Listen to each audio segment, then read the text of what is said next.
Pode sentar. Glória a Jesus. Queridos, vamos agora nos preparar para a mensagem.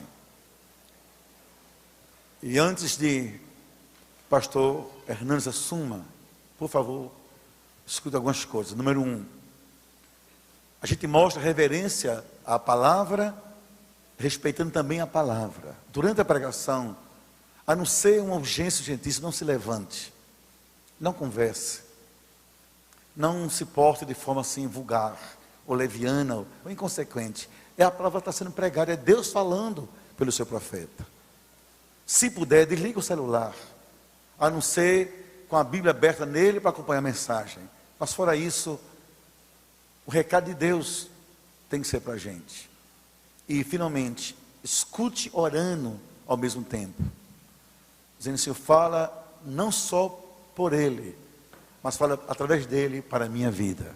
Para a minha vida. Pastor Hernandes não trouxe nenhum livro, eu fiquei muito triste. Na hora do almoço, quase tem um desmaio quando ele disse, não trouxe nada. Mais interessante que ele disse, não é o meu foco vender, meu foco é edificar. Pastor Hernandes é desses pastores que a gente tem a alegria de convidar, porque nunca fala em dinheiro, só fala assim, se a agenda puder, eu vou. E olha que esforço, entre hoje e amanhã, quantas coisas. Um santo homem de Deus. Eu não ia trazer nada para deixar, como fiz com as 2 noites, material dos pregadores. Mas na ausência dos seus livros, havia alguns aí na livraria. Olha o que eu fiz para vocês, pertinho ao Natal. Houve está havendo uma absoluta e completa, maior liquidação de livros evangélicos, do espólio de um presente que recebemos, da livraria Shalom, no centro da nossa igreja. E o que a gente fez? A gente recebeu de graça esse material. Então a gente decidiu o seguinte, pegar o que foi de custo e baixar no mínimo a metade do custo. Não é um livro mais caro do que R$10. Quando é mais caro, sei lá, nem sei se existe mais caro do que isso. Bíblia de R$20, que era 130. 90% já foi vendido para esse Natal. Então, como o pastor Hernandes não trouxe nada, eu pedi que colocasse lá depois do culto. Livro de edificação, para que você no Natal comprasse para dar de alguém. Quem tem amigo secreto, quem tem família, já pensou um livro de R$10, que abençoa vidas, que custava 50, 60 em qualquer livraria. Porque foi presente e a gente está abençoando. Vem cá, pastor Hernandes, por favor. Elisa, chegou agora, minha filha? Coisa boa, seja bem-vinda com o esposo. Fique em pé, por favor. Olha, Elisa, esposo, que depois da mensagem não pode ter nada, pastor, desculpe, querido, viu? Veio para a congregação. Esse casal 20, a vereadora Elisa foi a vereadora que fez o projeto que criou João Pessoa, a Semana da Cultura Evangélica. Quinta-feira a gente honrou aqui na frente. Ela é assembleana, mas é membro de cada igreja evangélica de João Pessoa. Então ela é totalmente gospel, no bom sentido da palavra. Ela não cabe em igreja nenhuma porque ela é de todas. E a gente ama demais essa serva de Deus. E eu disse que a filha Elisa é uma vida santa, uma vida pura, da qual eu tenho muito orgulho. Elisa, Deus te abençoe. Obrigado pela sua vida, pelo seu empenho. Obrigado ao seu esposo pelo apoio. Agora vou pedir que vocês abençoem Elisa, como fizemos com Lucas. Diga, vereadora Elisa, Deus te abençoe. E obrigado, porque a sua vida abençoa muitas vidas. Vamos aplaudir com alegria essa vida de Deus. Elisa, obrigado. Querido, tê-lo em João Pessoa, puxa, mais uma vez, né? Em menos de um mês, 2 vezes. É uma honra muito grande. Tê-lo como amigo não é honra, é uma raridade. Viu? E sua vida nos inspira. Sua vida é especial. Que parte do povo de Deus, a partir de agora, com você, como Deus quiser lhe usar. Mas obrigado por ter vindo. Isso nos marcou para sempre. Deus te abençoe, querido. Muito obrigado, pastor, pelo seu carinho. É uma honra muito grande poder, nesta noite, partilhar com vocês a palavra de Deus. Eu quero ler o texto de 1 Samuel 30, Eu tinha pensado no outro assunto para partilhar, mas quando eu cheguei e vi o tema, que era a família, disse, então eu preciso ficar no tema, para não frustrar os meus irmãos. Então abra sua Bíblia comigo, em 1 Samuel capítulo 30. 1 Samuel capítulo 30.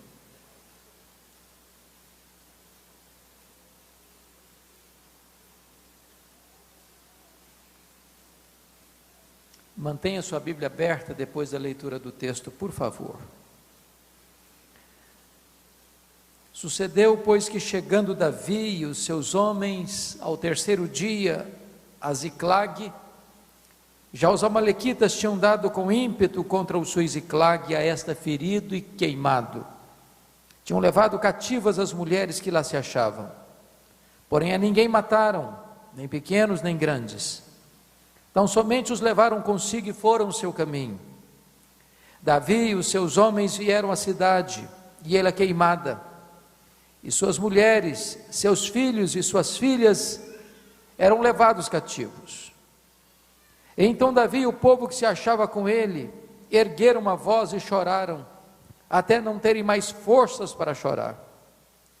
Também as duas mulheres de Davi foram levadas cativas, Ainoã, a jezreelita, e Abigail, a viúva de Nabal, o carmelita. Davi muito se angustiou, pois o povo falava de apedrejá-lo, porque todos estavam em amargura, cada um por causa de seus filhos e de suas filhas. Porém, Davi se reanimou no Senhor seu Deus. Disse Davi a Abiatar, o sacerdote, filho de Aimeleque: traze-me aqui a estola sacerdotal. E Abiatar a trouxe a Davi. Então consultou Davi ao Senhor, dizendo: perseguirei eu o bando? Alcançá-lo-ei? Respondeu-lhe o Senhor: persegue-o, porque de fato o alcançarás e tudo libertarás. Partiu, pois, Davi, ele e os 600 homens que com ele se achavam, e chegaram ao ribeiro de Besor, onde os retardatários ficaram. Davi, porém, e 400 homens continuaram a perseguição, pois que 200 ficaram atrás, por não poderem, de cansados que estavam, passar o ribeiro de Besor. Verso 18. Assim Davi salvou tudo quanto haviam tomado dos amalequitas. Também salvou as suas duas mulheres. Não lhes faltou coisa alguma, nem pequena nem grande, nem os filhos nem as filhas, nem o despojo, nada do que lhes haviam tomado, tudo Davi tornou a trazer. Também tomou Davi todas as ovelhas e o gado, e o levaram diante de Davi e diziam: este é o despojo de Davi. Amém. Meus irmãos, não é do desconhecimento de nenhum de nós que a família está sendo atacada com armas de grosso calibre nos nossos dias. Há uma espécie de conspiração contra a família. Há um ataque explícito contra a família. E esse ataque vem de forças ocultas e de forças conhecidas. Este ataque procede daqueles que deveriam lutar pela família. A família não está sendo atacada apenas pelas sucursais do inferno, mas a família está sendo atacada nas casas de leis, nos nossos palácios e nas nossas cortes.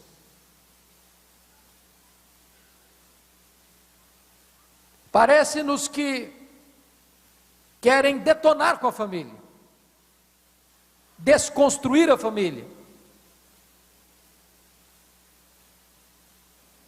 E certamente isso é um tiro no pé,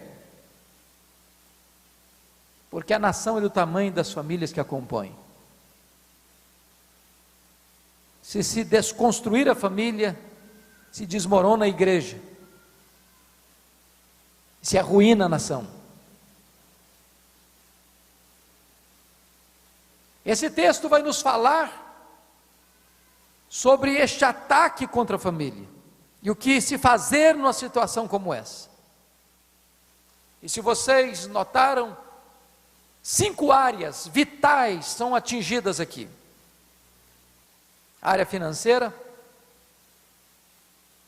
a área da saúde, a área do casamento, a área dos filhos e a área das amizades. Foram essas 5 áreas que Satanás tentou destruir na vida de Jó. Ele era o homem mais rico do Oriente, foi a falência. Ele tinha 10 filhos e os enterrou num único dia. Ele era um homem saudável e é tomado por feridas malignas do alto da cabeça à planta dos pés. Seu casamento entra em colapso quando a sua mulher recomenda-o a blasfemar contra Deus e morrer. Suas amizades se chocam na incompreensão e acusações levianas de seus amigos, que se transformam em consoladores molestos. Estas mesmas 5 áreas estão sendo atingidas aqui na vida de Davi. A área financeira: os amalequitas vieram e saquearam a cidade, onde eles tinham todos os seus bens. A área da saúde: o verso 6 diz que ele ficou muito angustiado, e a angústia é a porta de entrada de muitas doenças. O casamento foi abalado porque os amalequitas levaram não só as mulheres de Davi, mas as mulheres de seus respectivos companheiros de luta. Os filhos foram atingidos porque os filhos e as filhas estavam prisioneiros nas mãos do inimigo. E as amizades foram atingidas porque os homens de Davi querem apedrejá-lo. Eu queria situar esse texto para que você entenda as lições dele. Esse texto é resultado de uma crise familiar. Davi está fugindo do seu sogro. O seu sogro quer matá-lo. O genro precisa fugir, para não ser morto pelo sogro, ou para não matar o sogro. E ele está cansado de fugir no seu território. Foge para o deserto, foge para as cavernas, de cidade em cidade, de aldeia em aldeia. Quando ele percebe que não tem mais reduto para se esconder de seu sogro, ele foge do país. Ele busca asilo político entre os filisteus, inimigo figadal do seu povo. E encontra graça diante do rei filisteu, que lhe designa a cidade de Ziclag como sua cidade refúgio, para ele e os seus homens. Agora o rei filisteu está numa empreitada nada agradável para Davi, porque esse rei filisteu está indo com seus exércitos para guerrear contra Israel, povo de Davi, sobre o qual Davi já tinha sido ungido rei, mas ainda não tinha tomado posse. Na jornada dessa batalha, os príncipes filisteus aconselham o rei: rei, você está entrando numa missão suicida. Esse Davi é guerreiro, esse Davi é israelita. Se ele se voltar contra nós no meio da batalha, nós estamos encrencados. Dispensa esse homem. A contragosto o rei dispensou Davi. Quando Davi retorna com seus 600 homens para a cidade de Ziclag, sua cidade refúgio, descobre que a cidade tinha sido invadida, saqueada, ferida e queimada pelos amalequitas. E que os amalequitas tinham roubado seus bens, seus rebanhos, e levados prisioneiros os filhos, as filhas e as mulheres. Quando Davi vê essa cena, diz a Bíblia que ele chora até não ter mais forças para chorar. E diz a Bíblia que os seus aliados, os seus amigos, revoltados pela circunstância, querem apedrejar Davi. Essa é a cena, esse é o contexto. Então, com a Bíblia aberta comigo, veja aqui algumas lições. Primeiro, como é que é esse ataque do inimigo contra a família? E a primeira coisa que eu noto é que este ataque é um ataque implacável. Veja o verso primeiro. Os amalequitas deram com ímpeto contra o sul de Ziclag, contra o sul de Judá e a cidade de Ziclag. Essa palavra com ímpeto significa com fúria, com violência, de forma implacável, contundente. Eu quero dizer para você, meu irmão, que o nosso inimigo é real, embora invisível. Ele é maligno, ele é assassino, ele é ladrão, ele é destruidor. Ele é um dragão, ele é um leão que ruge, ele é uma serpente. Ele veio para roubar, ele veio para matar, ele veio para destruir. Ele não tira férias, ele não descansa, ele não tem sossego 24 horas por dia, 7 dias da semana, 365 dias por ano. Ele está procurando uma brecha na sua vida, na sua casa, na sua família, para detonar com você. Ele é implacável, ele não brinca. E tem muitas famílias sendo detonadas, arruinadas, massacradas pelo ataque implacável deste inimigo. Casamentos arruinados, famílias destruídas, maridos infiéis, esposas infiéis, filhos rebeldes, famílias desconstruídas. E nós não podemos ignorar a mão perversa e assassina deste inimigo cruel, que é assassino, que é ladrão e que vem para destruir. Há poucos dias, ou melhor, alguns anos, isso tem já alguns anos, eu estava pregando numa casa lá em Vitória, um culto familiar, e enquanto eu pregava, uma mulher chorava convulsivamente. Quando eu terminei de pregar, eu fui conversar com ela e perguntei: o que está acontecendo com a senhora? E essa mulher me respondeu: pastor, o diabo destruiu a minha vida. Eu perguntei: mas o que a senhora quer dizer com isso? E ela me respondeu: eu tinha uma família, meu marido, meus 2 filhos, morávamos num bom apartamento, tínhamos um bom salário, mas não tinha paz na nossa casa. E ela me disse: um dia, eu acordei assustada com o grito dos meus filhos. E eu me levantei e meu marido não estava do meu lado. E eu corri na direção do quarto, a porta estava trancada. E eu bati a porta não se abriu. E eu arrombei a porta, me deparei com um quadro horrível. O meu marido estava apunhalando os nossos próprios filhos. E quando eu entrei no quarto, ele enterrou o punhal no seu próprio peito e caiu sem vida sobre os corpos dos nossos filhos.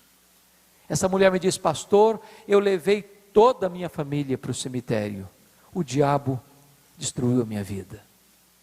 Tantas famílias arrebentadas, massacradas pela fúria deste inimigo.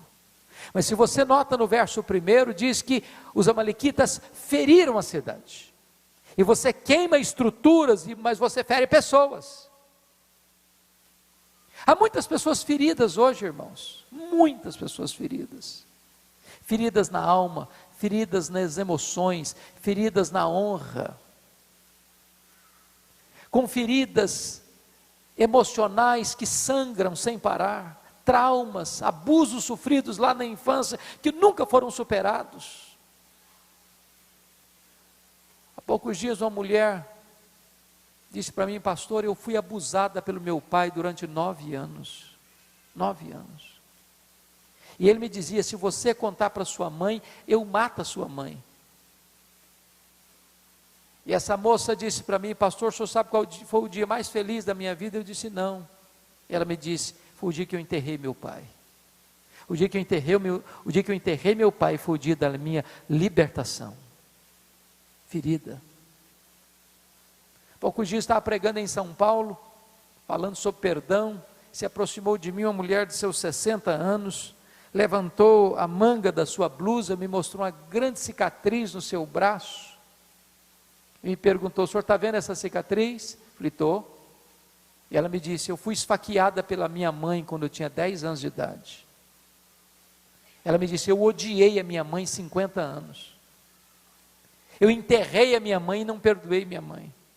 Ferida na alma. Estava pregando num congresso de médicos em Patrocínio, Minas Gerais. Depois da minha primeira palestra, uma enfermeira muito sorridente que fazia a recepção daquele congresso se aproximou de mim e me disse assim: você está vendo esse sorriso bonito que eu tenho? Eu disse: é claro. E ela me respondeu: esse sorriso é uma mentira. Por trás desse sorriso eu escondo uma alma ferida, uma alma doente. Há muitas pessoas feridas, porque foram abusadas na infância e nunca foram curadas. Porque escutaram a palavra dura do pai, da mãe, e essa palavra entrou na alma como uma flecha envenenada, e nunca foram recuperadas desse trauma, dessa dor emocional. Uma traição, uma apunhalada nas costas, que doeu, que machucou, que sangrou, e nunca foi feita uma cura deste coração machucado, por causa desse drama da traição. Há alguns anos uma pessoa da igreja me procurou dizendo assim: pastor, o senhor pode visitar minha mãe? Eu falei: posso. Eu não conhecia sua mãe, ela é um membro da igreja. Ele disse: minha mãe tem quase 80 anos, eu sou o filho mais velho, a minha mãe nunca foi uma mulher feliz, sempre depressiva, sempre triste, sempre abatida, sempre com o semblante carregado demais. Já levamos em médico, já levamos em psicólogo, já levamos em psiquiatra, já fizemos todo tipo de exame que o senhor possa imaginar, nada dá jeito na tristeza crônica da minha mãe. Eu disse: eu vou lá orar por ela. E fui. Quando eu cheguei naquela casa, eu vi uma mulher assentada no sofá, com um semblante distante, com um olhar abatido. Eu comecei a conversar com ela, pela graça de Deus, dentro de um pouco tempo, ela disse assim: eu quero ficar sozinha com o pastor. Quando seus filhos saíram, ela olhou nos meus olhos, e me disse assim: pastor, eu sofro há 60 anos, eu sofro há 60 anos, e ela me disse: eu traí meu noivo, ele nunca ficou sabendo.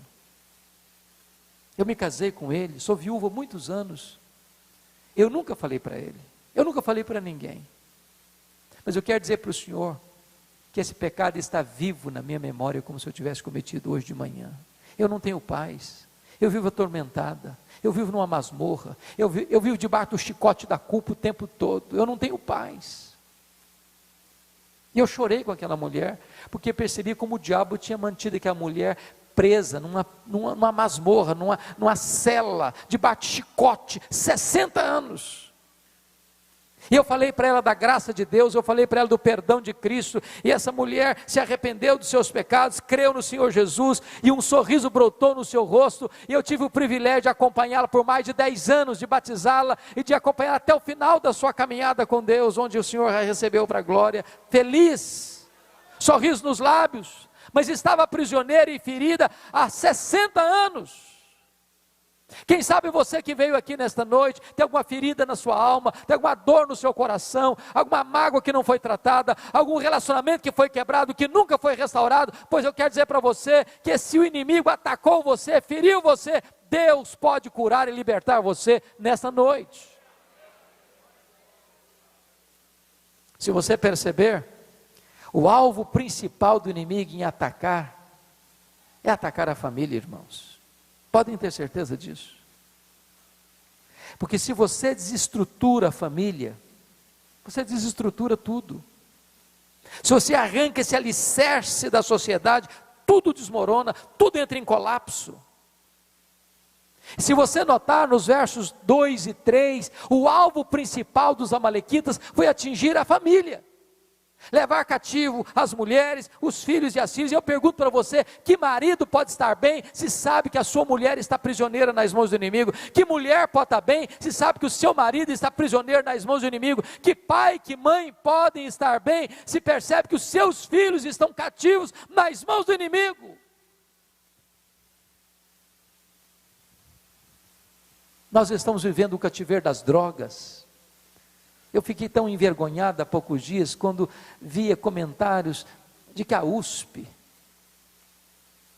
talvez a mais importante universidade desse país, o campus, tomado por traficantes. Você manda o seu filho para estudar, você não sabe se ele está estudando ou se ele está sendo exposto aos predadores, à violência. Agora, dia 10 de dezembro, a Organização Mundial de Saúde traz um relatório dizendo que o Brasil ganhou um novo recorde, inglório. É o país que mais mata no planeta. O Brasil é campeão mundial em assassinatos. 14% de todas as pessoas que são mortas no planeta são assassinadas no Brasil. E a família chora, e a família fica de luto, e a família se angustia. E há tantas pessoas prisioneiras, ora do vício, ora das drogas, ora do álcool, ora da degradação moral, ora da violência, e a família está sendo, de certa forma, massacrada por isso. Há muitas pessoas prisioneiras nas mãos do inimigo. Há algum tempo, um jovem, um senhor da igreja, lidava na área de música, louvor, aproxima-se de mim e diz: pastor, eu estou indo embora da igreja. Eu falei: o que está acontecendo? Eu falei: eu vou embora, eu estou apaixonado por outra mulher. Estou deixando a minha esposa, estou deixando minhas filhas, vou viver uma aventura. Eu aconselhei, eu insisti, eu orei, eu aconselhei, nada deu jeito, esse homem foi embora mesmo. E ele se envolveu com uma pessoa ligada à feitiçaria. E eu ia fazer visita para esse homem, tinha despachos na sua sala. E eu o confrontava, e eu exortava, e nada dava jeito. Esse homem ia para o cemitério à meia-noite para fazer despachos. Um homem que lidara com música e louvor na igreja. E eu aconselhava, e eu exortava, nada resolvia. Um dia eu falei com ele o seguinte, eu contei para ele uma história. Contei para ele uma experiência que eu tive na África do Sul, entre os Zulus. A cultura dos Zulus é a seguinte: se o rapaz for namorar uma moça, quando ele começa um namoro com a moça, ele dá um lenço branco para ela. Enquanto o namoro dura, a moça fica com o lenço branco. Se o namoro terminar, a moça tem que devolver o lenço branco para o rapaz. Se ela não devolver o lenço branco, ela está dizendo que quer ser dele, quer ser possuída por ele. E nós estávamos fazendo uma visita na missão Quassis Abantu, quando surge um caso de uma moça ser abusada pelo seu ex-namorado. A família levou o caso às autoridades, e as autoridades perguntaram assim: você devolveu o lenço branco para ele? A moça disse: não. E a autoridade disse: então não podemos fazer nada com o rapaz, essa é a nossa cultura. E eu disse para aquele rapaz: você precisa devolver o lenço branco. Passaram-se alguns meses, o telefone do gabinete toca, e era ele, diz: pastor, vem na minha casa urgente, eu estou pronto a devolver o lenço branco. E eu saí correndo para a casa dele. Quando eu cheguei, ele assentado num sofá na minha frente, eu perguntei: você está pronto a devolver o lenço branco? Ele disse: pastor, eu preciso. Quando esse homem disse isso, esse homem começa a tremer da cabeça aos pés. Esse homem começa a suar a roupa, a camisa, a ponto de ficar encharcado, ensopado. E eu percebi a profundidade da luta que ele estava travando. Eu disse: você está pronto? Ele disse: eu preciso. Eu disse: então você vai pegar uma caixa, vai botar tudo que você tem na sua casa aqui de feitiçaria, põe tudo aqui dentro. Ele começou a trazer velas, ele começou a trazer correntes, ele começou a trazer patuás, ele começou a trazer aventais, ele começou a trazer roupas brancas, ele encheu aquela caixa de toda aquela quinquilharia. Eu disse: agora nós vamos levar isso para o quintal e vamos botar fogo. Pegamos 1 litro de álcool, ensopamos tudo aquilo. Ele pegou o palito de fósforo, riscou e não pegou fogo. Ele riscou o segundo palito de fósforo e não pegou fogo. E esse homem deu uma gargalhada cavernosa e disse: não vai pegar fogo. E eu disse para ele: vai pegar fogo em nome de Jesus, porque agora eu vou riscar o palito de fósforo. Quando eu risquei aquele palito de fósforo, o fogo pulou na caixa, e esse homem deu um grito desesperador e caiu desacordado aos meus pés. Eu clamei pelo nome de Jesus. Este homem acordou com o coração quebrantado, com os olhos da alma abertos, chorando pelos seus pecados. Estava prisioneiro nas mãos do inimigo. Podem ter certeza disso, irmãos, tem muitas pessoas prisioneiras da feitiçaria, das obras das trevas, cativos, manietados, acorrentados, que precisam ser libertos. E o único que pode libertar é o Senhor Jesus Cristo. É o único que pode quebrar as correntes do inferno, é o Senhor Jesus Cristo. Mas veja você uma outra artimanha do inimigo, olha o verso 6 comigo. Uma outra artimanha do inimigo, não é apenas provocar um estrago na família, mas é jogar uns contra os outros. Quando Davi e os seus 600 homens chegam à cidade, em vez deles se unirem, em vez deles estabelecerem um método de ação, em vez deles orarem a Deus juntos e buscarem uma saída juntos, não, diz a Bíblia que os aliados de Davi querem apedrejar Davi, querem matar Davi. Essa é outra artimanha do inimigo. Ele vem, faz um estrago, depois joga uns contra os outros. Marido culpa a mulher culpa o marido, os pais culpam os filhos culpam os pais, e de repente a família entra num pé de guerra. E deixa eu dizer uma coisa para você: quando você faz do aliado um inimigo, você faz do inimigo um aliado. A nossa luta não é contra sangue e carne, diz a Bíblia. A nossa luta é contra principados e potestades, contra poderes deste mundo tenebroso, contra as forças espirituais do mal. Não é o seu marido que é o seu problema, não é a sua mulher que é o seu problema, não é o seu filho que é o seu problema, não é a sua filha que é o seu problema, não é o seu sogro e a sua sogra que são os seus problemas, não é o seu vizinho que é o seu problema. O seu problema é um ser espiritual, e você precisa usar armas espirituais poderosas em Deus para destruir fortalezas e anular sofismas. Essa batalha você não ganha com bravatas humanas, essa batalha você ganha em oração, porque é uma luta espiritual. Agora veja comigo o verso 16, que outra artimanha do inimigo é celebrar as vitórias que consegue alcançar sobre a sua vida. Nós não chegamos a ler o verso 16, mas está escrito assim, confira aí. E descendo guiou, e eis que os amalequitas estavam espalhados sobre toda a região, comendo, bebendo e fazendo festa por todo aquele grande despojo que tomaram da terra dos filisteus e da terra de Judá. Eu acho que não tem clima para festa no inferno. Inferno é lugar de choro e ranger de dentes. Mas que o inimigo celebra quando ele consegue uma vitória sobre a sua vida, isso ele celebra. Isso ele celebra. A pergunta é: onde a nossa família está produzindo festa? No acampamento de Deus ou no arraial do inimigo? Se nós não vigiarmos, irmãos, se nós dermos brecha, esse inimigo vai fazer um estrago.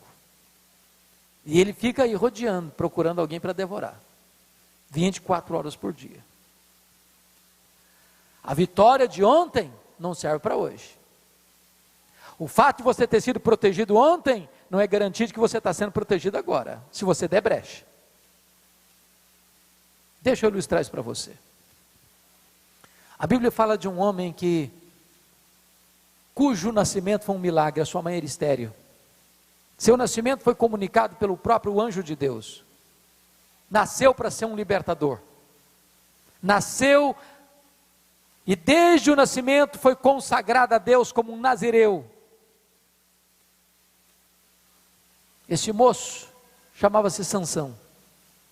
E o nazireu não podia tocar em cadáver, não podia beber bebida forte e não podia cortar o cabelo.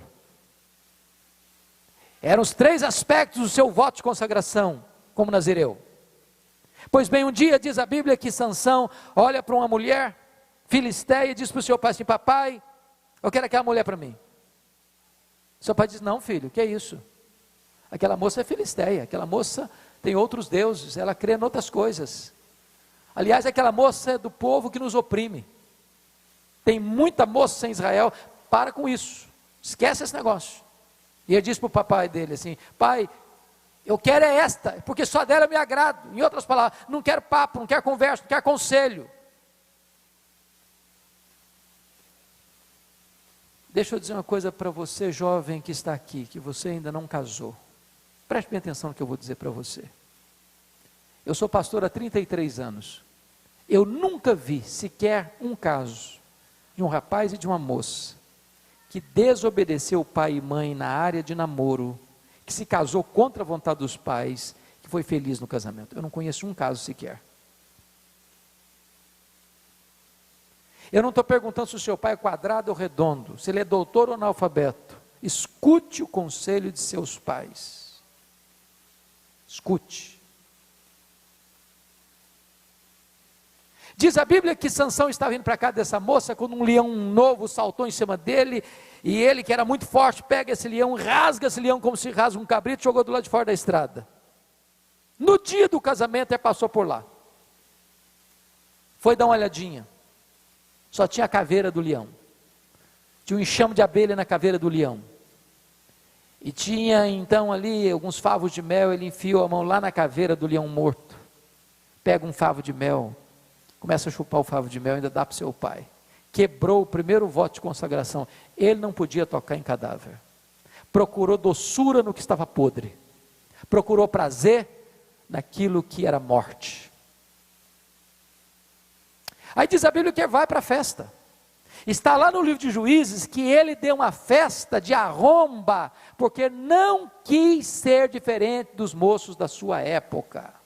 Ele não teve peito para dizer: eu sou nazireu, eu sou diferente, eu não dou festa como os outros dão, a minha festa tem uma outra natureza. Quebrou o seu segundo voto nazareado. Nota de rodapé agora. Eu não sei como é que os meus colegas lidam aqui em João Pessoa, mas eu como pastor ando triste com um ponto. As festas de casamento dos nossos crentes estão se transformando numa vergonha. Uma vergonha. Uma vergonha. Você tem um culto na igreja onde você adora a Deus, onde você cultua Deus, onde você prega a palavra de Deus, e sai do templo para um rico cerimonial, e lá o pau quebra. O pau quebra. A música que rola lá não tem nada a ver com Deus, mas não.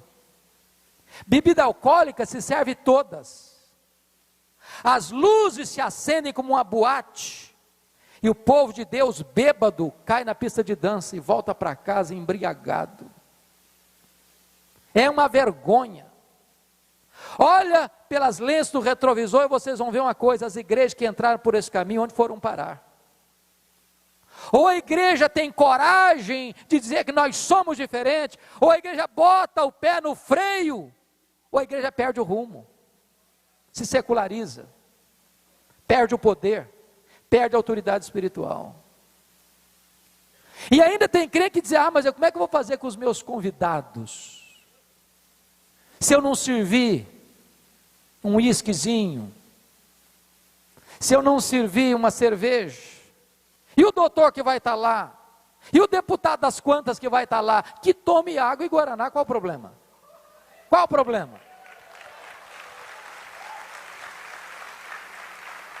A igreja precisa ter coragem de dizer: eu sou crente, eu sou diferente, a minha festa é diferente.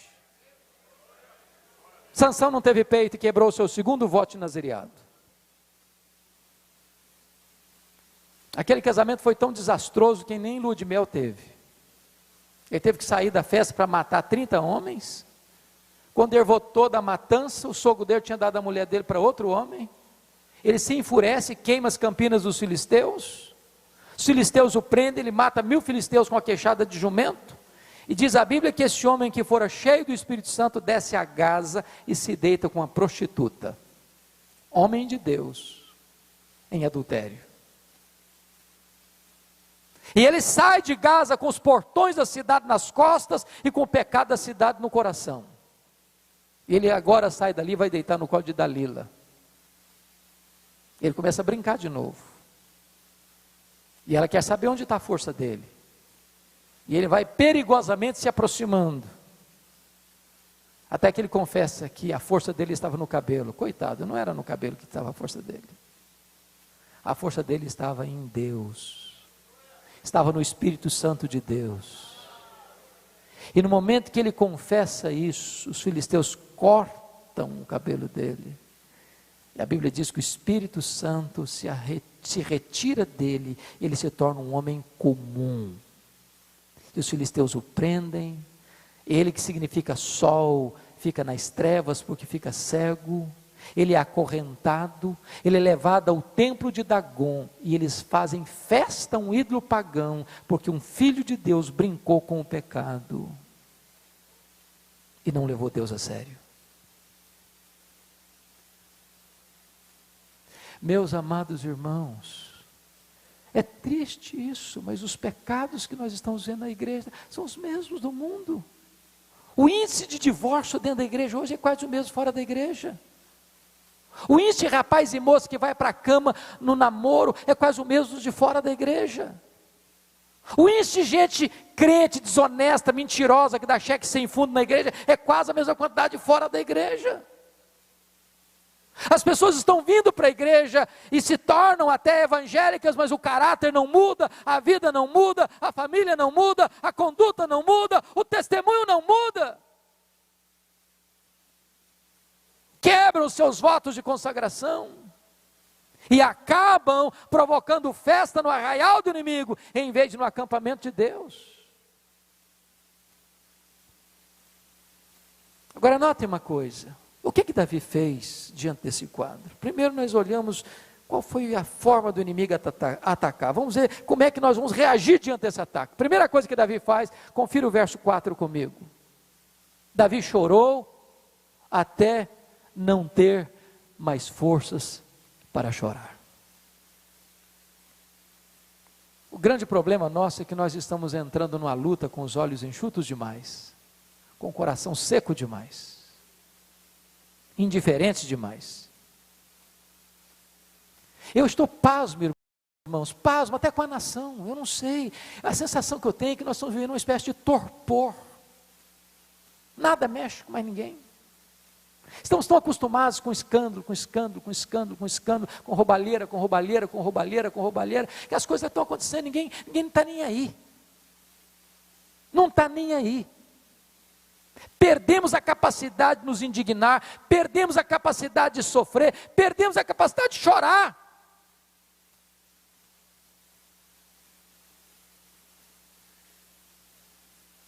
Nós estamos vivendo um momento dramático, talvez como nunca se viveu na história deste país. E a gente não vê o povo de Deus chorando, clamando por uma intervenção dos céus, por uma manifestação de Deus.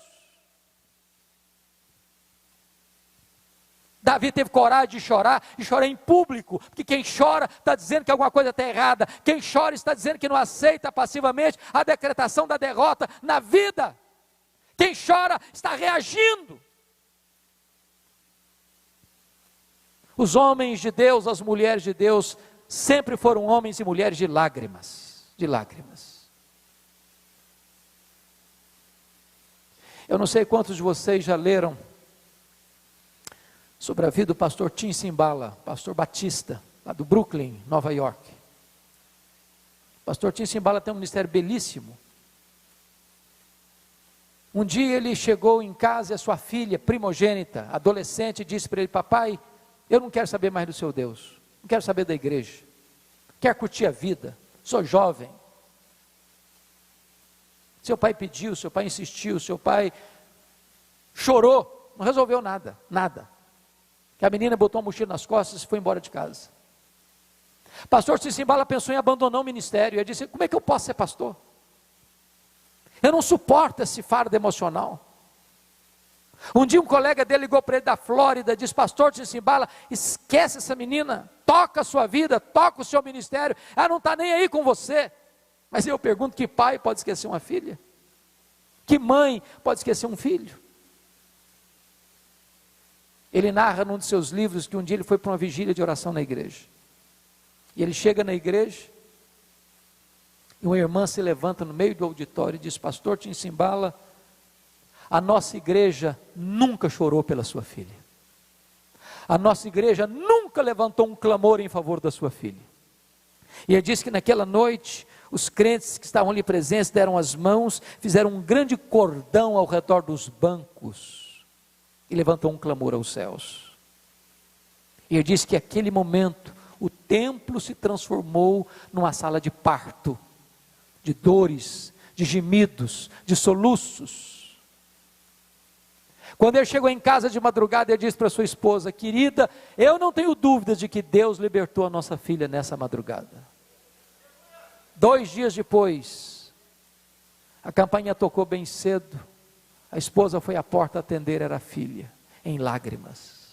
Ela entrou apressadamente em casa, entrou no quarto onde estava o seu pai, agarrou nas pernas do seu pai, com um choro profundo, disse: papai, por favor, me conte o que aconteceu há 2 dias antes de madrugada, por favor, me conte.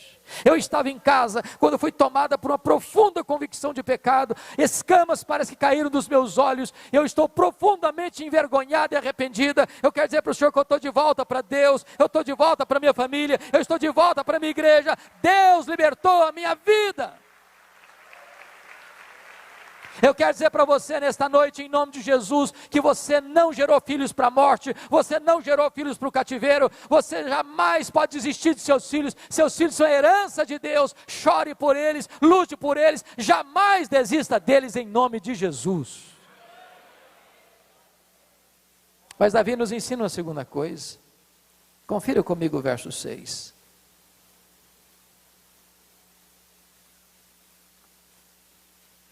Diz o texto que diante daquele quadro dramático, está escrito: porém, Davi se reanimou no Senhor seu Deus. E Davi não se reanimou porque ele era forte, e o inimigo era fraco. Ele não se reanimou porque ele tinha muita gente do lado dele, e pouca gente contra ele. Ele não se reanimou porque ele tinha uma estratégia. Não, ele se reanimou apesar de tudo. Apesar de tudo. Ele se reanimou no Senhor, seu Deus. Então deixa eu dizer uma coisa para você nesta noite. Eu não sei o drama que você enfrenta na sua casa, na sua família, no seu casamento, com seus filhos. Mas não importa quão grave seja a situação. Não importa se você já jogou a toalha. Não importa se você já chegou no fim da linha. Não importa se você não vê uma luz no fim do túnel. Não importa se você não tem mais forças para lutar. Não importa se você está sozinho, estão todos contra você. Em nome de Jesus, se você olhar para cima, para Deus, ainda tem esperança, ainda tem uma saída. Reanime-se no Senhor, seu Deus. Não há causa perdida quando nós colocamos esta causa nas mãos de Deus. Não há problema insolúvel quando nós colocamos esse problema nas mãos de Deus. Não há casamento irrecuperável quando nós colocamos esse casamento na presença de Deus. Não há gente irrecuperável, não há pessoa que não possa ser transformada se nós colocamos esta causa na presença de Deus. O nosso Deus é o Deus dos prodígios, dos milagres, e Ele faz milagres ainda hoje. Nessa noite Ele pode fazer um milagre na sua vida e na sua família. Uma das histórias mais empolgantes que eu já li e já ouvi foi a história da missionária Sara. Sara era filha de um judeu muito rico, muito culto, no estado do Rio de Janeiro. Seu pai era um homem de uma cultura enciclopédica, invulgar, dono de uma das maiores bibliotecas particulares do Brasil. Mas era um homem ateu, não conhecia Deus, não acreditava em Deus. E esse homem um dia, apesar da sua cultura e da sua riqueza, deu um tiro na cabeça e ceifou a sua vida. A Sara tinha 9 anos de idade, filha única. E a Sara, já traumatizada com essa situação, quis conhecer Deus. E ela pensou na sua mente infantil, que se ela fosse batizada, ela encontraria Deus. E ela correu aqui, ali, acolá, e encontrou um padre que resolveu batizá-la. Foi a maior frustração da vida dela, porque ela não encontrou Deus no batismo. Ela saiu dali e foi para as testemunhas de Jeová. Entrou no salão do reino. Vendeu e distribuiu literatura e não encontrou Deus. Ela saiu dali e foi para o kardecismo. Estudou a reencarnação. Mergulhou na literatura de Allan Kardec e não encontrou Deus. Ela saiu dali e foi para o candomblé. Fez pacto com os orixás. Marcou o seu corpo com tantos compromissos e alianças feitos com as trevas. E não encontrou Deus. Com 14 anos, ela disse assim: a única saída para mim é dar um tiro na minha cabeça, como meu pai fez. Foi nesse momento que uma colega de escola, crente, convidou-a para ir na sua igreja. Tinha um trabalho especial de conferências de sexta, sábado e domingo. E ela foi na sexta-feira. O culto foi maçante, cansativo. E ela pensou assim: se esse negócio de ser crente é isso aí, eu estou fora. Só que a lógica dela mudou. Ela pensou assim: vou voltar no sábado, quem sabe melhora. Voltou. Foi pior ainda. O culto foi mais maçante ainda. Aí a lógica dela mudou de novo. Eu vou voltar no domingo, e pelo menos a minha colega larga do meu pé. E voltou no domingo. Enquanto o coral da igreja cantava uma música, o Espírito de Deus tocou o coração da Sara. E ela se rendeu a Cristo. Ela entregou o seu coração para Jesus com 14 anos de idade. Sua mãe era um bandista. E começou a persegui-la. Queimava suas bíblias. Rasgava seus livros evangélicos. Com 18 anos ela teve que sair de casa. E ela começou a orar a Deus, pediu um marido crente. E ela casou com um missionário. Tiveram 2 lindos filhos. A igreja crescendo. Até um dia que o marido dela chegou para ela e disse: Sara, eu estou indo embora de casa. Eu conheci outra mulher. Quero viver essa aventura. E a Sara pediu, a Sara chorou, a Sara insistiu. Mas ele foi embora mesmo. Vieram os amigos de Jó e disseram para ela: Sara, você é uma mulher nova, bonita, inteligente, larga esse cara. Esquece esse traste. Recomeça a sua vida. Refaz a sua história. Mas ela dizia: mas eu tenho certeza de que eu pedi esse marido para Deus. E ela chorava muito. Era um sábado à noite. A última audiência para o divórcio seria na quarta-feira seguinte. Quando ela estava em casa, e de repente deu um estalo na cabeça dela. E ela pensou assim: e se foi o diabo que cirandou comigo, com a minha casa, com a minha família, e detonou com meu marido, e tirou meu marido aqui de casa, e eu nunca declarei guerra contra ele? Naquele momento ela tomou um susto, enxugou as lágrimas, se levantou e fez uma oração que eu nunca tinha feito antes. Ela disse: meu Deus, eu quero te adorar, porque tu és o Deus da minha vida. Eu quero te adorar porque eu fui comprada e lavada no sangue do Cordeiro. Eu quero te adorar porque o meu marido foi comprado e lavado no sangue do Cordeiro. Eu quero te adorar porque os nossos filhos foram comprados e lavados no sangue do Cordeiro. Deus, a nossa casa te pertence. Se o diabo, perverso, adversário, assassino, ladrão, veio cirandar com a nossa casa, com a nossa família, eu quero declarar em nome de Jesus que eu creio no teu poder para desfazer toda essa trama e nos dar completa vitória para que o meu marido seja curado, restaurado, liberto, perdoado e restaurado para a nossa casa, para a nossa família. Em nome de Jesus, amém. Naquela noite ela foi dormir e dormiu. Quando amanheceu o domingo, bem cedo, ela levantou para preparar as crianças para ir para a igreja, uma carta debaixo da porta. Sofregamente, ela abre a carta e era do seu marido. E ele disse assim na carta: Sara, ontem à noite algo muito estranho aconteceu comigo. Eu estava em casa, E de repente eu fui tomado por um sentimento de vergonha, de constrangimento. E à luz do Salmo 73, parecia que eu era um irracional. Eu estou muito envergonhado. Eu não sei o que eu fiz. Por favor, me perdoe. Eu quero voltar para você. Quero recomeçar nossa família. Eu quero recomeçar o nosso casamento. Eu quero recomeçar a minha caminhada com Deus. E naquele domingo de manhã, Deus estava restaurando aquela família. Eu quero encorajar a você, em nome de Jesus, a reanimar-se no Senhor seu Deus. A não dar de bandeja, a não entregar os pontos, a não jogar a toalha, a não desistir, em nome de Jesus.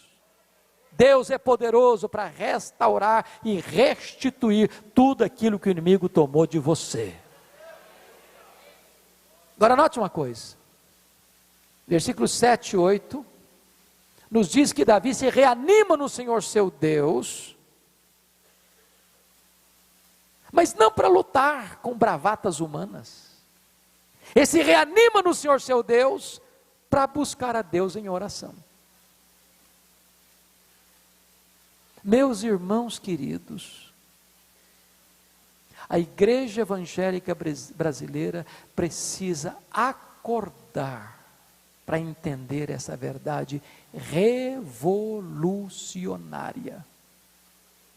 Leia o livro de Apocalipse e vocês verão que o altar está conectado com o trono. E uma igreja nunca é tão forte como quando ela se coloca de joelhos. Sabem por quê?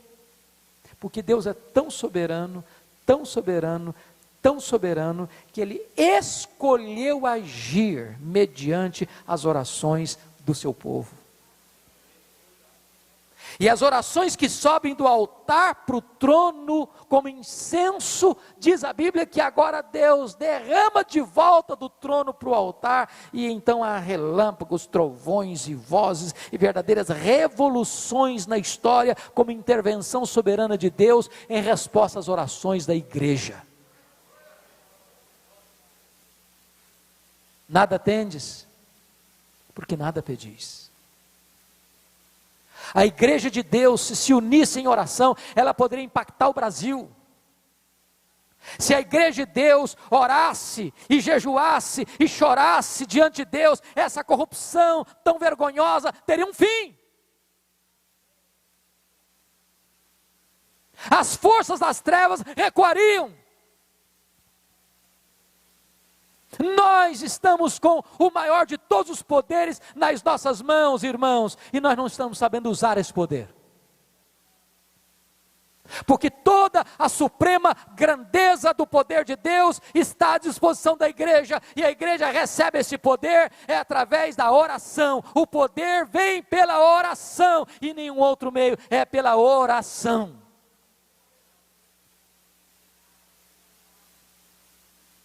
E notem vocês que a oração de Davi é tão simples. Aliás, eu nunca vi uma oração tão pequena. A oração dele é composta de 2 perguntas, apenas. Confira comigo a oração dele. Veja aí, por favor. Capítulo 30, verso 8.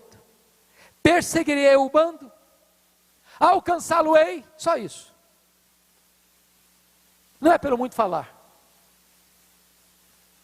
2 perguntas, poderosa oração. Perseguirei o bando, alcançá-lo-ei. Sabe o que está querendo dizer essa pergunta? Essas 2 perguntas, o que significa essa oração de Davi? Está dizendo assim: Deus, eu estou levando de goleada do inimigo, e eu vou aceitar passivamente a decretação da derrota, ou eu vou reagir? Sabe o que Deus diz para ele? Persegue o inimigo, Davi, porque tudo que ele tomou de você, você vai trazer de volta. O nosso Deus é o Deus da restituição. Agora note outra coisa. O que Deus promete para nós é vitória, e não ausência de luta. Não ausência de luta.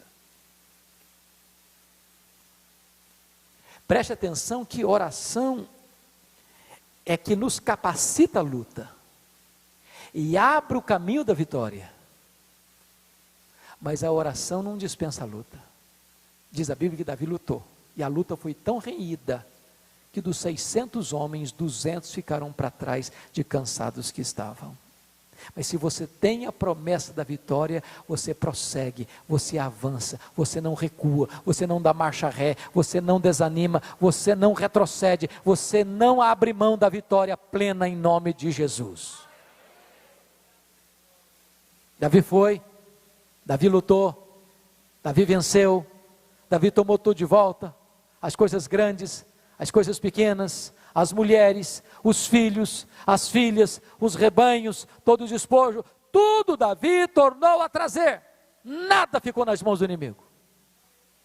Então eu pergunto para você nessa noite, o que é que Deus um dia lhe deu, que foi saqueado de você? Pense um pouquinho. Quem sabe você que está aqui hoje já foi um crente muito mais fervoroso do que está sendo hoje. Quem sabe você já orou com muito mais fervor do que já orou, está orando hoje. Quem sabe você já lia e já leu a Bíblia com muito mais entusiasmo que está lendo hoje. Quem sabe você frequentava as vigílias de oração da sua igreja com muito mais assiduidade do que você está frequentando hoje. Quem sabe você era aquele tipo de crente que saía de casa com o folheto no bolso e você não deixava de falar para o seu vizinho, para o seu amigo, para o seu parente, no ônibus, no táxi, onde quer que você ia, você falava de Jesus, e tem muito tempo que você não sabe mais o que é falar de Jesus. Quem sabe na sua casa tem muito tempo que o fogo do altar está apagado, não há mais culto doméstico, não há mais oração, não há mais louvor, não há mais comunicação, não há mais harmonia, não há mais a glória de Deus sobre a sua casa. Em nome de Jesus, meu irmão, tome de volta aquilo que Deus lhe deu. Eu quero concluir remetendo vocês ao livro de Êxodo.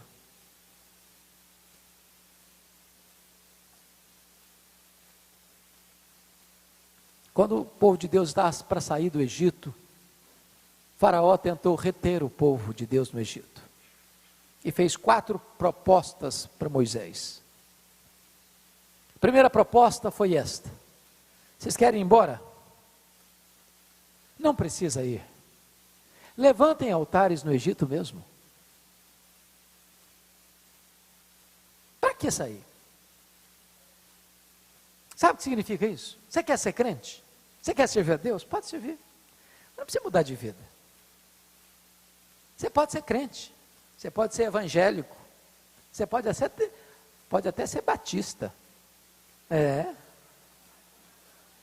Até presbiteriano, se quiser, pode também. Mas para que mudar de vida? Levante altares no Egito mesmo. Vai dar tudo certo. Tem muita gente levantando altar no Egito, pensando que está servindo a Deus, com clichês, com cacuetes. Mas Moisés foi firme, disse: não, nós vamos embora, aqui é terra de escravidão, e agora nós somos um povo livre, vamos embora. Aí o faraó mudou de ideia, mudou a proposta, aliás. Então tá bom, vocês querem ir? Podem ir, vamos fazer uma coisa, não vá muito longe não, fica aqui por perto, vão ser bons vizinhos. Quando você sentir saudade do Egito, faz um turismozinho por aqui. Você aproveita o melhor do mundo e o melhor da igreja, o melhor do Egito, o melhor do culto a Deus. Você quer ser crente? Pode ser, mas um crente meia boca. Ô irmãos, eu estou triste com algumas coisas que eu vejo por esse Brasil afora. Eu conheço igreja chamada evangélica no Brasil, onde a liderança tem a confraria do uísque e do charuto. Igreja onde a moçada sai de uma reunião de oração e vai para a balada.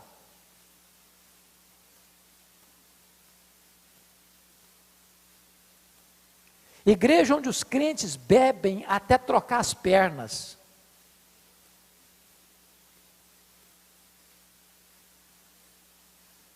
Igreja onde tem líder que já está no 3º, 4º casamento.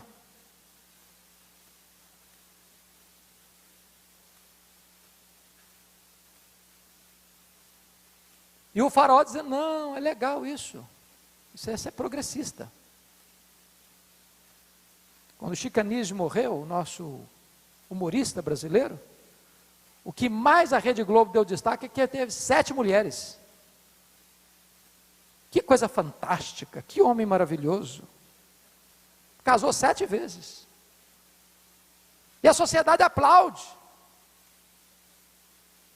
Nós estamos vivendo uma sociedade de inversão de valores, que escarnece da virtude e exalta o opróbrio.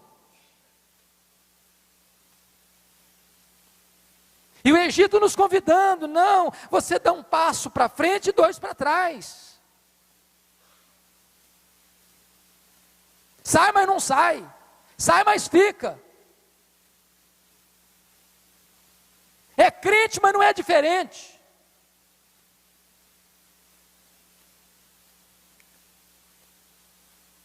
Aí o Moisés diz, não, nós vamos embora mesmo. Vamos embora. Vamos para valer, vamos romper mesmo. Não dá para ficar com um pé lá e outro cá. Aí o faraó diz, tá bom, então quer ir embora, pode ir. Só um detalhe, vocês vão embora, os filhos de vocês ficam. Lugar de moço curtir a vida no Egito. Os velhinhos de cabeça branca podem ir embora. A moçada fica aqui. Essa é a ideia. Vamos dividir a família, está grande demais. Vamos partir a metade para cá, metade para lá. Meus amados irmãos, o que eu tenho escutado por esse Brasil afora é que lugar de jovem curtir a vida no mundo é um negócio impressionante. Há um tempo atrás eu fui convidado para pregar numa grande igreja brasileira. E eu fui convidado para pregar, e me deram até o tema para pregar, sobre santificação. Era um trabalho de jovens. E eu preguei, expus um texto da Bíblia. Quando eu terminei de pregar, um grupo de moços me pegou pelo braço, pastor. Me levou para uma sala. Desse jeito, pegou no braço mesmo, aqui ó. E o jovem botou o dedo no meu nariz e disse, o senhor é um homem retrógrado. O senhor é um homem quadrado. Ultrapassado. O senhor está pensando o quê? Nós somos jovens universitários. Qual é o problema da gente tomar a nossa cervejinha no bar, na boate, na sexta-feira à noite, no sábado? A juventude passa é uma só. Domingo nós estamos na igreja. O senhor quer que a gente seja carola agora?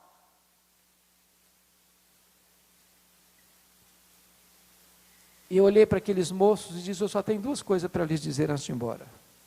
Primeiro, 1 Coríntios 10, 31.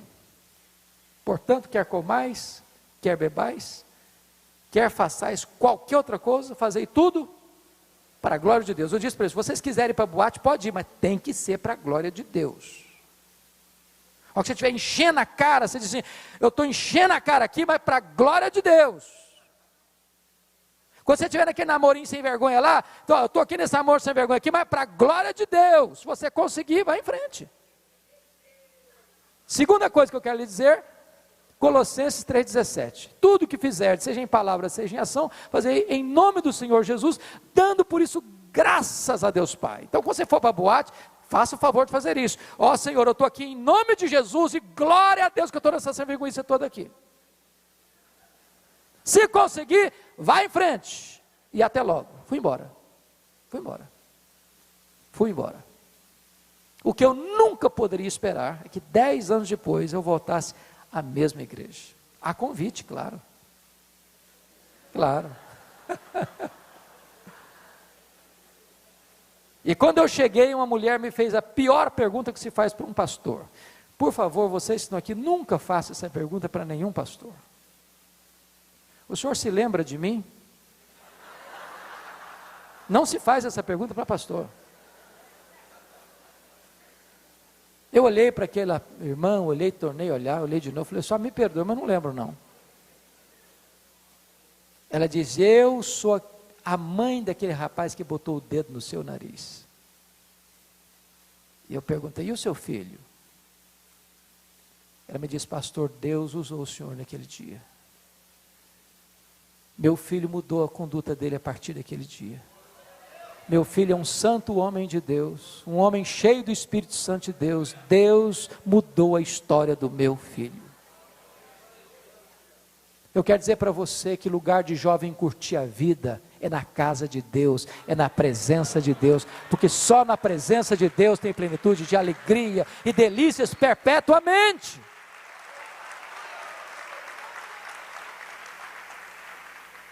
Mas aí o faraó partiu para a última proposta. Tá bom, vocês querem ir embora? Podem ir. Vocês vão embora e os rebanhos de vocês ficam. Vocês servem a Deus e o dinheiro de vocês serve ao Egito. Aqui está um ponto tão sensível, porque na verdade, alguém já disse com certa razão que se o bolso ainda não está convertido, muito provavelmente o coração ainda não está convertido. Tem gente que parece ter uma jararaca no bolso. Tem crente pão duro, mão de vaca, suvina. Tem gente que não tem nenhum acanhamento de roubar Deus. E eu não sei, pastores, como é que vocês lidam com isso, mas hoje, quando você fala que você crê na doutrina do dízimo, você é chamado de herege, de ladrão. Tem até tese de doutorado contra o dízimo. Eu quero dizer para você que a Bíblia que eu tenho me ensina sobre isso. E Deus nunca mudou. E a palavra de Deus nunca mudou.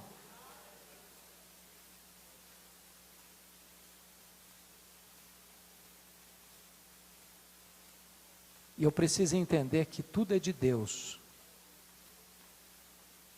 E eu nunca fui dono de nada, nem lá no Antigo Testamento, nem no Novo.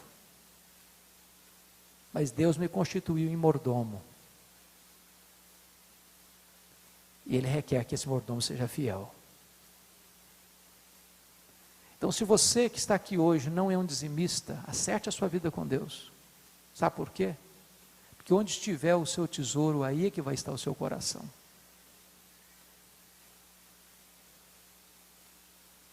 Quando você retém o dízimo de Deus, você está roubando de Deus, você está roubando de você mesmo, está roubando do seu próximo. Sabe por quê? Porque é Deus que diz isso. Quando você retém o dízimo, você está roubando Deus. Quando você retém o dízimo, você está retendo bênçãos sobre a sua vida, então você está roubando você mesmo. Quando você retém o dízimo, você está dando mau testemunho e a terra deixa de ser deleitosa por sua causa, então você está roubando o próximo. A resposta de Moisés para Faraó foi fantástica. Ele respondeu assim para Faraó: Faraó, nenhuma unha vai ficar no Egito. Você quer os nossos rebanhos todos? Pois eu vou dizer uma coisa para você: nenhuma unha vai ficar no Egito. Até hoje eu não sei muito bem para que serve uma unha, mas deve servir para alguma coisa. Para alguma coisa. O que Moisés está dizendo para Faraó é isso: tudo que Deus nos deu pertence a Deus e vai estar a serviço de Deus. Então, meu amado irmão, em nome de Jesus, tome de volta o que Deus lhe deu, porque o seu Deus é o Deus da restituição. Você crê nisso? Vamos orar juntos? Eu sei que nós não temos muito espaço, mas se você sentir liberdade, quiser vir aqui à frente para orarmos pela família, pelo Brasil, pela igreja, nós vamos fazer isso. Pode dar um passo aqui à frente, nós vamos buscar a Deus em oração.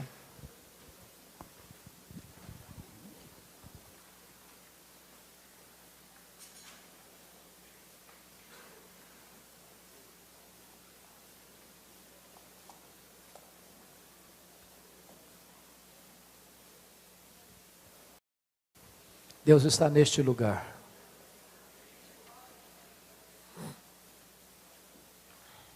Ele é o Deus que ouve, Ele é o Deus que vê, Ele é o Deus que intervém. Ele é o Deus que faz, e quando Ele faz, ninguém pode impedir a sua mão de fazer. Num auditório tão grande como esse, não é preciso ser nenhum especialista para saber que nós temos todos os tipos de problemas representados aqui. Eu não tenho dúvida disso. Tem gente aqui com casamento acabando. Tem gente aqui desesperado na vida financeira. Tem gente aqui cujos filhos estão longe, longe de Deus. Tem gente aqui lidando com infidelidade conjugal, coração apertado, magoado, ferido. Tem gente aqui com um diagnóstico médico muito sombrio. Só um milagre, só um milagre. Tem gente aqui com a vida financeira passando por uma tempestade, um colapso, precisando de um socorro.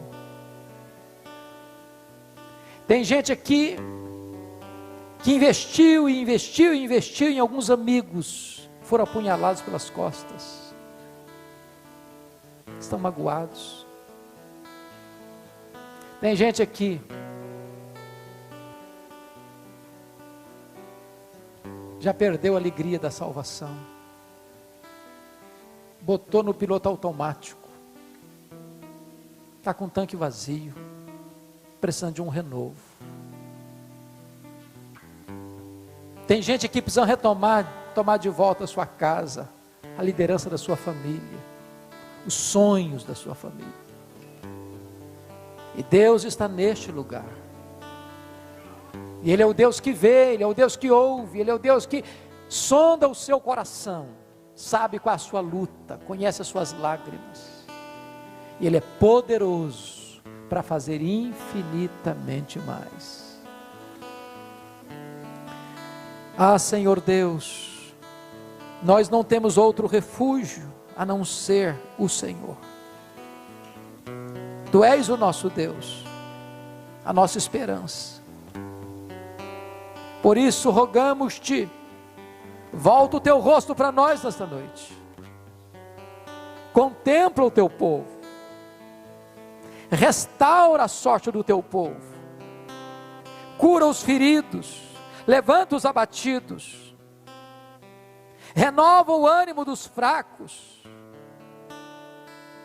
traz de volta o marido desviado, traz de volta os filhos desviados, traz de volta a esposa que se afastou, aquele casamento que já está por um fiapo, fortalece esse casamento, aquele casamento onde o sentimento já morreu, ressuscita esse sentimento. Oh meu Deus, aqueles que estão prisioneiros das feitiçarias, das obras das trevas, das artimanhas de Satanás, quebra, despedaça tudo isso, Senhor, e liberta os prisioneiros. Abre os olhos aos cegos, tira o tampão dos ouvidos, tira o coração de pedra e dá um coração de carne. Glorifica o teu nome, Senhor, e exalta o teu santo servo, o teu filho Jesus. E que nesta noite as famílias sejam tocadas pela tua mão. Que nesta noite o poder do Evangelho penetre nos corações. Que nesta noite, como em Éfeso, a tua palavra prevaleça, em nome de Jesus. Ó Deus, dá-nos um tempo novo, um tempo de refrigério, um tempo de bonança. Na tua ira, lembra-te da misericórdia, e restaura a nossa sorte, e reaviva o nosso coração. Reaviva, Senhor, os sonhos do ministério, reaviva os pastorados, reaviva os irmãos queridos que foram levantados e chamados por Ti para pregarem a Tua palavra, que eles tenham no coração fogo ardendo, Senhor, a chama acesa na alma para pregar a Tua palavra no poder do Teu Espírito.